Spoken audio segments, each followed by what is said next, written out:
こんにちは、理系サラリーマンです。今回は前回のダイソンに引き続き修理系の動画になります。今回修理するものはサーフェイスになります。サーフェイスといってもタブレット型ではなくラップトップみたいな、今回妻の友人からの依頼で修理をすることになりました。なんかよくわかんないんですけど、動かない。電源が入らない。直して使いたいわけじゃなくて、中に入ってるデータを今後取り出せたらいいなっていうところだったので、チャレンジしてみようかなって思います。で、一回、修理業者の方に頼んだみたいなんですけど、直すのに8万円ぐらいかかるとか、なんかそういうことを言われてしまったらしくて、やってみてもいいっていう話で預かってます。動作確認していきましょ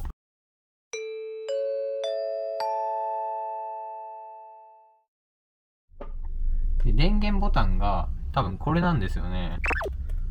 なんか長押ししても、反応がないっていう状況です。充電ができてないのかなと思って、ケーブルも借りてきたんですけど、充電のランプはつくんですよね。で、電源ボタンを押しても何も変わらず。なんか電源ボタンをこう、長押ししておくと、ほら、こんな感じで点滅するんですね。十数秒に1回。なので、多分、電源供給はされてると思います。AC アダプターが壊れてるかもしれないので、AC アダプターの電圧、出力電圧を測ってみます。もうペルペル動いてるんで、多分これ、パルスで最初送ってるのかな。少なくとも動いてるかなって思います。この AC アダプターに USB がついてるので、USB の出力も測ってあげます。5.1V。見えますかね？ 5.157V。なので、動いてるはずなんですよね。となると、本体が壊れてるかもしれないので、一回本体を開けてみましょう。で、このサーフェイスのラップトップ、一回調べてみたんですけど、分解の難易度がめちゃくちゃ高い。分解きれいにするのは不可能みたいな感じで言われていて、何か差し込んで剥がしていくっていうスタイルらしいんですね。なんでちょっと綺麗に剥がせるかがちょっと今回心配です。私、特になんかそういう分解してる人が使ってるようななんかピックみたいなの持ってないんで、今回スタバカードとか、なんか、エビスバーの会員証でどうにかやっていきたいと思います。いやー怖いねこれ。こういう隙間にこういうカード挟んでいくんですけど、いやー怖い。誰もこれ修理してないんですよね。剥がしづらいんで一回温めてみます。はい、みんな大好きなヒートガンですね。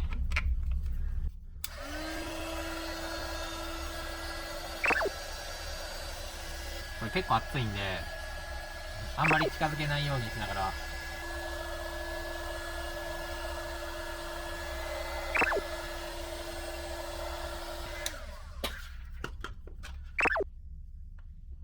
でもさっきよりも柔らかくなってる気がする。ちょっと焦げ臭いかなと思ったんですけど、なんかめっちゃ女子のいい匂いがしています。で、あとカードを奥まで入れたらいけないんですよね。奥まで入れると中の回路が傷んでしまったりとか何かに引っかかってしまうので、入れてもほんと1センチぐらい。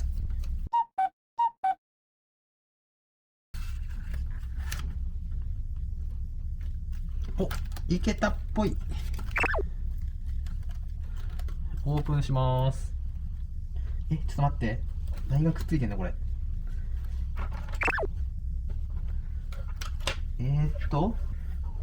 こんな感じです。中身見えますかね。キーボードがケーブル1本で止まっていて、怖い怖い怖い怖い怖い。だからちょっとこのフリキちゃんがかわいそうなので開けていきましょう。外せればいいんですけど、外れた。ちょっと歪んじゃったんで後で直します。優しく外してあげると。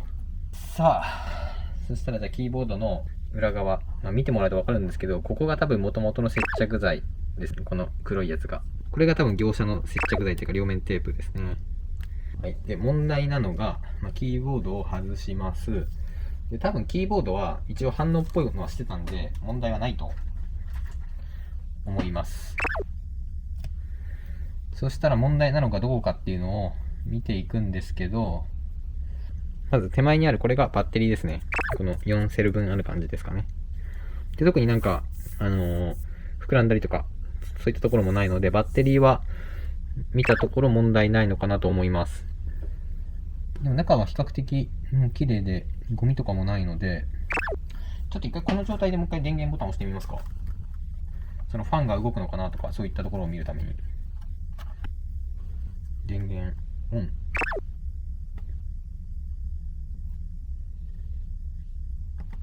何も変わらないですね。開けていきましょう。まずは、多分ここがメインボードなので、メインボードあたりを外していきましょうか。うわ、めっちゃちっちゃいの見えるこれ。ちっちゃ。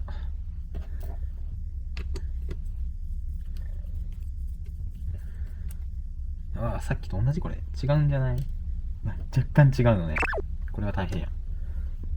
あ、これ外れないのこれで。あれ、ここの爪なんか剥がした跡がある。もしかしたら業者の人ここも開けたのかもしれない。うん、明らか開けた感じがする。おー、開いた開いた開いた。おー、すごいなんか、面白いね、これ。高熱のための、あれが、SSD だと思うんですけど、SSD がここと、多分ここにもオプションで付けれるんですね。で、オプションで付けれるところの裏側にも付いてるっていう、なんか面白い。じゃあこっち側に付けてから、こう、パコンってはめてるんですね。で、多分これが CPU ですよね。外れるのかな？その前に、他外せるところ外しちゃいますか。あ、これとこれくっついてるんや。危ない危ない。戻してきます。たら、ここもくっついてて、多分ここもくっついてるんで、ファンも外します。で、ファンと、このヒートシンク繋がってるんで、これもやっぱ外さなきゃいけないっぽいですね。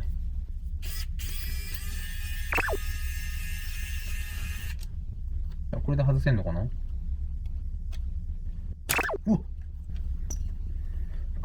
やばいやばい。これ外さなきゃいけない。外せたー。ファン、こんなちっちゃいファンあるんですね。ニデックって。日本電産ですね。なんかヒートシンクとファンがこう一体型になってる面白いユニットです。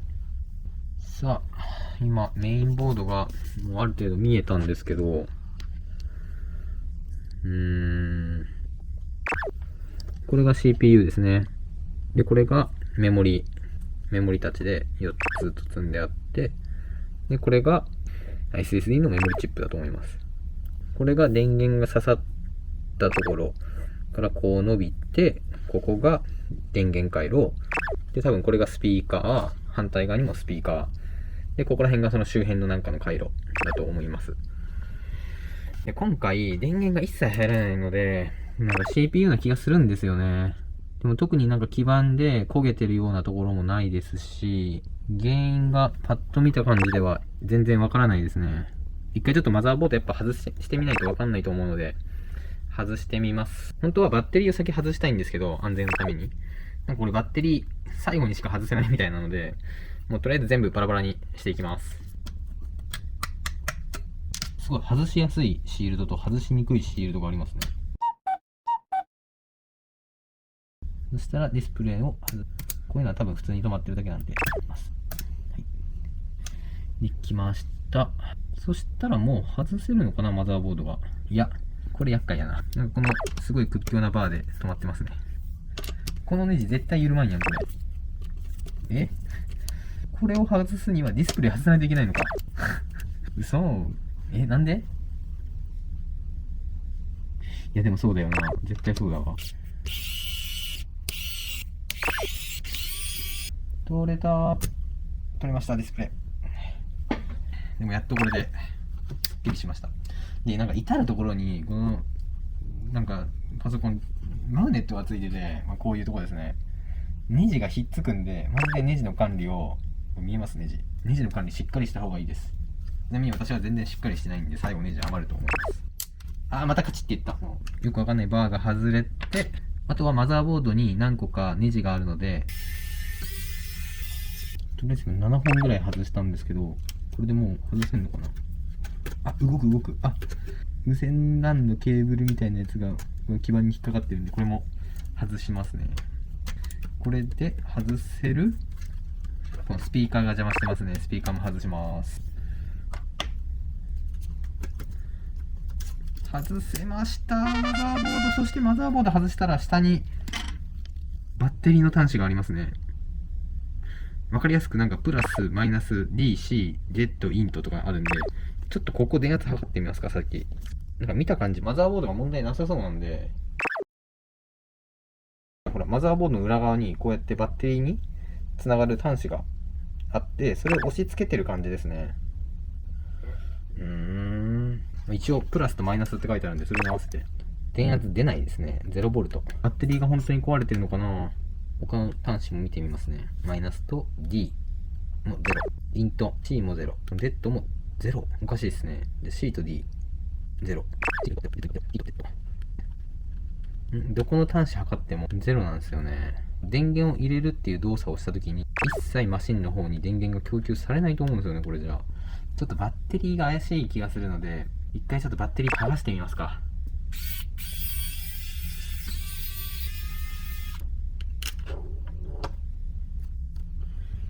バッテリーが多分ですよね、両面テープで止まってるっぽくて、これ剥がしたくないな。もうなんか、こっから、なんかいろいろ測れそう。うわ、ピン数が多い。5.5? 5.5? ちょっとバッテリーが怪しい気がしてきたんで、ちょっとバッテリー頑張って剥がしていきましょう。バッテリーのこの真ん中にこんなシールが貼ってあって、これ剥がしたら、なんかこういういろいろテストピン、TP なんちゃらテストピンが出てきたんですね。大体人間の心理的に、こういうテストピンって、大きいやつが、メインじゃないですか。なので、その TP1 とか TP2 って他のに比べて大きいんですよね、これ。なんで、そこを測ってみると、0V だったり、TP2 と TP3 測ると 5.5V なんですよ。で、TP1 と TP3 測っても 5.5V なんです。多分なんですけど、このパソコン、長期間放置しちゃって、もうバッテリーが過放電で、もうバッテリーが充電できなくなっちゃってるんじゃないかな。ちょっと、どういう状況だったか聞いてみたいと思います。それから、もしそういう状況だったら、もうバッテリー交換かなと思うので、バッテリー手配して交換するっていう形ですね。使えなくなった状況っていうのをちょっと教えていただきたくて。なんかちょっとつけてついたんですよ。その時ついて、で、そしたらしばらく経ったら急にバッテリー切れの画面になってで急に切れて、じゃあ充電しとくかと思って繋いだんですよ。充電全くつかなくなって。結構頻繁にパソコン使ってました？頻繁ではなかったですね。たまにみたいな。なんかバッテリーがうまく充電、できないようになってるのかなって今開けてみて思ったんですね。バッテリーがダメになってるんですか？の可能性が高いなって思っていて、バッテリーが来るまでちょっとかかってしまうんですけど、それでも大丈夫ですか？全然それは大丈夫です。多分バッテリーだなと思います。すごい、ありがとうごはい。ざいます。ちょっとじゃあまたそれで。はい。はい。すいません。ありがとうございます。いえいえ、こちらこそ、ありがとうございます。やっぱりバッテリーが充電最後できなくなって、電源が切れて使えなくなったっていう話だったんですね。で、このバッテリーのスペックを見てみると、ここに書いてある通り 7.57V、5970mAh って書いてあるんですね。で、ここになんか充電制限電圧 8.8 みたいな。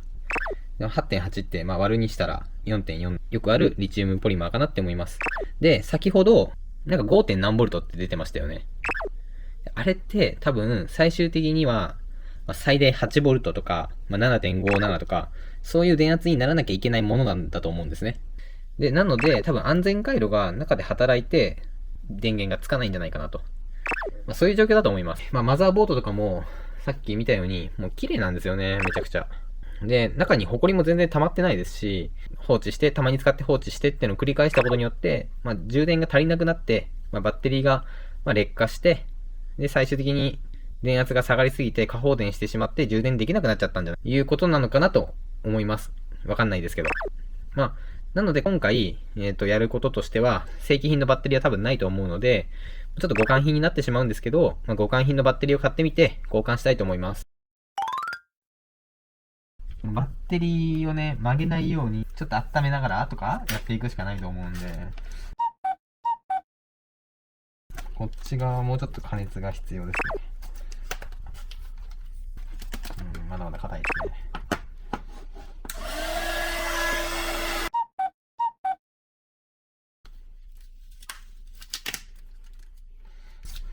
剥がれました。なんかすごいな、このバッテリー。見ていきましょう。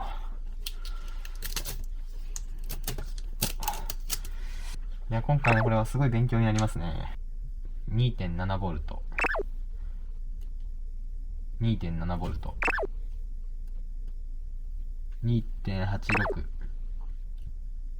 2.86。まあそうですね。もうどう考えてもバッテリーの低電圧が原因だと思います。前回までのおさらいなんですけど、なんかちょっとバッテリーが怪しいんじゃないかっていうところで、バッテリーを Amazon でオーダーしました。じゃじゃん。これ海外から届いたっぽいんですけど、まだ上げてないです。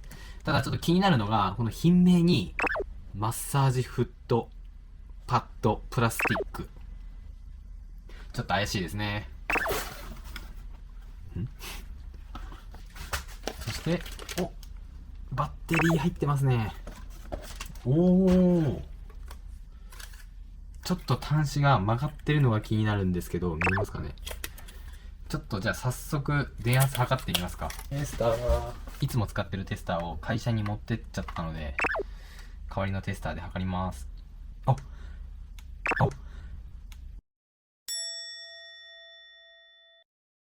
オフィスに2台とも持って行ってしまっていて、うちにあった1台がちょっと電池がなくてですね、本当は適してないんですけど、オシロスコープで、電圧を測りたいと思います。8.2V あるっぽいです。すごい。やっぱり、この前電圧測った時も 0V の出力だったんですね。で、今回、この新しく買ったやつは 8.2V あるので、やっぱりこれ生きてる電池だと、ここに電圧は出てくるみたいです。ちょっとこれは治る可能性が出てきましたね。なんか、こういう無印のケース、こういうネジとか入れるのに使ってます。なくさないようにね。さあ、そして、新しいバッテリーがこちらですね。両面テープとかついてんのかな？ついてないやん。今回使用するのはこんな両面テープ。なんかよくスマートフォンとかのなんか黒いやつ。まあ、ここの縁も多分それで使えるんですけど、これ Amazon でね、600円ぐらいで売ってたんで結構安いです。ちょっと汚いんで、まずここきれいにします。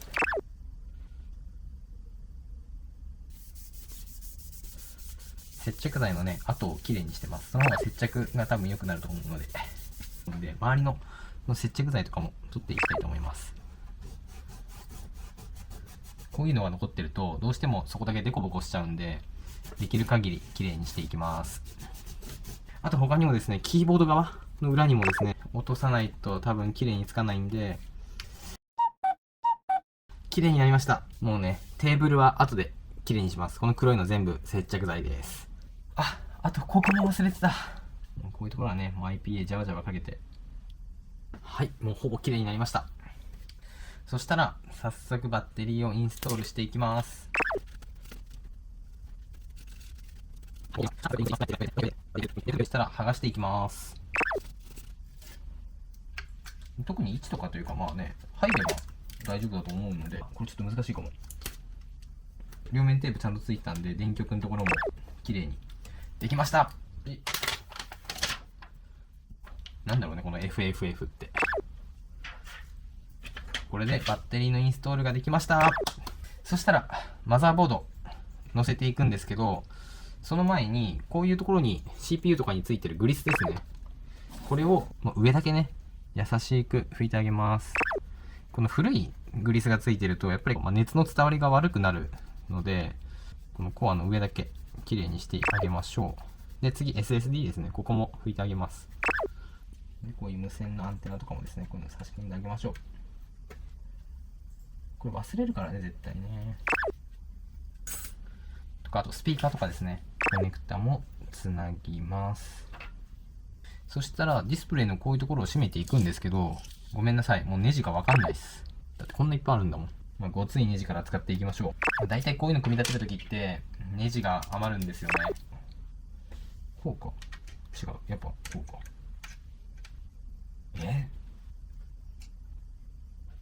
じゃあ、こうです。はまった。こうや。絶対こうや。こういうディスプレイのヒンジ部はちょっときつめにしっかりと締めておきます。このヒートシンク。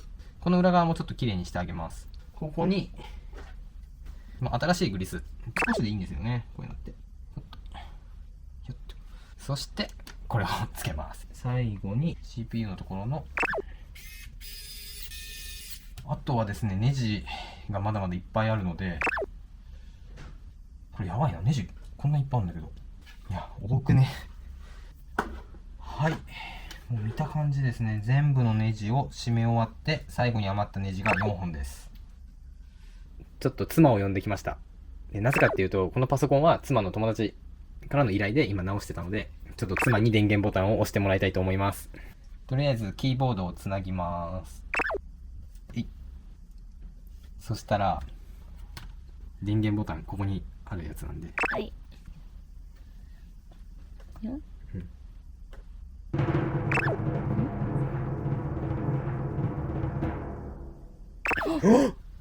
ついた。